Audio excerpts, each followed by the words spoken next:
Hi. Ano, explain muna natin kung ano yung Boolean, which is a data type.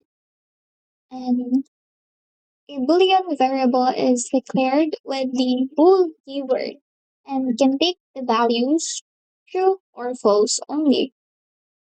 So, example nito is eto, bool, yung keyword natin, and then yung variable. Yung variable name, it can be anything, right? Tapos, ang pwede mo lang ilagay sa kanya is true or false.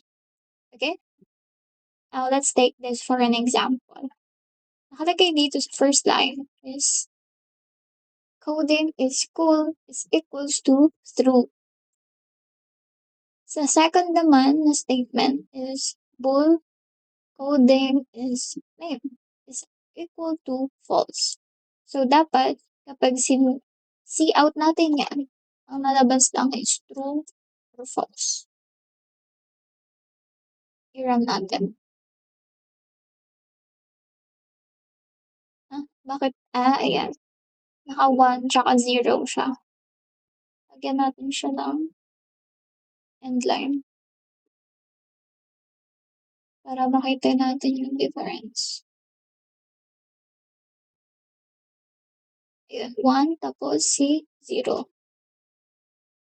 Kapag 1, it means true. So, 1 is equals to, true is equals to 1.